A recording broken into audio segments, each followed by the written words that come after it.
Hi, I'm Father Jedidiah Tridal, and during the month of October, for our Year of the Eucharist video series, I want to be talking about sacred music. And sacred music sometimes tends to be somewhat of a controversial topic because you're involving people's tastes and their preferences and the things that hold sentimental value to us. Maybe, music we heard at a wedding, perhaps, or a funeral, things we grew up with. And so it becomes kind of difficult to talk about what kind of music is sacred music and what isn't, what's appropriate for Mass and what isn't.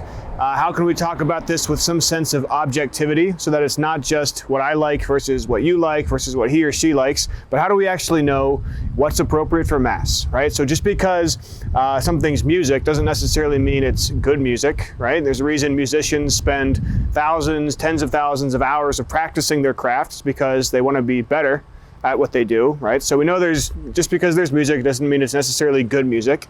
Just because something is good music doesn't necessarily mean it's Christian music or religious music in general.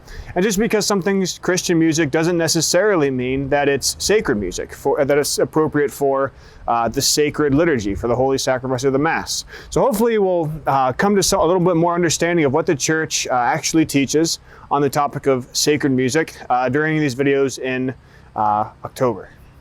So maybe a good place to start with sacred music is beauty. What exactly is beauty?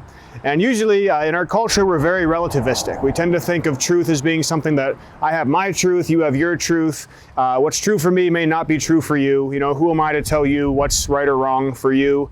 And we tend to think in terms of what we like versus what someone else likes. So tastes and preferences almost becomes the arbiter of truth. All right, and that happens for beauty as well. But we see that in the fine arts.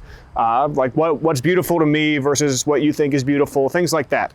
All right, and so there's certainly a matter of, there are tastes, there's preferences, things we like, things that are close to us, but not everything has an objective sense of beauty to it, right? So in the Christian theological and philosophical tradition, beauty is something that actually lifts the heart to God. It's something that ultimately reflects God's beauty and God's transcendence, and it's something that transcends particular times, particular places, particular tastes and preferences, and actually draws us into worship of God, right? So we can think of something like a subjective or a personal taste would be fashion, right? So maybe we look back and see class pictures from the 1960s or 70s. You see the big old bow tie, or maybe the shirt with your suit with the big wings that come out and over, and you look at them now and you're like, oh man, that's not great. But back then, but it was cool. That's what people wore. At the time, it was considered, an attractive look, right?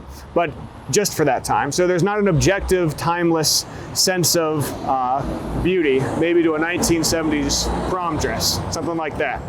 But you walk into a medieval Gothic cathedral, on the other hand, and it's something that we can look back on now and say, this wasn't just beautiful in the 9th or 10th century, this wasn't just beautiful in the high Middle Ages or early modernity, but this is something that has actually stood the test of time.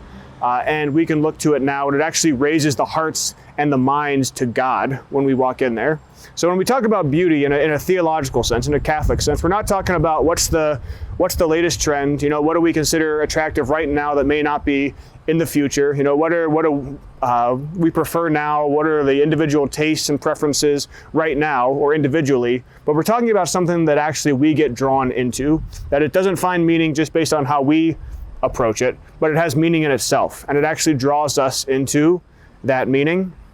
So maybe in your small groups this week, maybe something to talk about are, we can probably all identify things that are matters of taste, right? Things that I like music that other people don't like, they like music I don't like.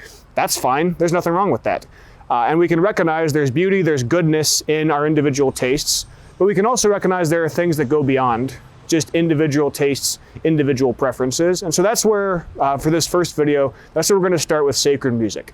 That sacred music is something that's ultimately rooted in beauty, because it's something that should bring us into the worship of God, and not just us right now in this culture, in this time and place, or this priest preference, or that priest preference, or this congregation, or this parish, that parish, but what actually stands the test of time and objectively brings us into something greater than ourselves. So stay tuned for this month, and hopefully we can identify that. God bless, and have a great week.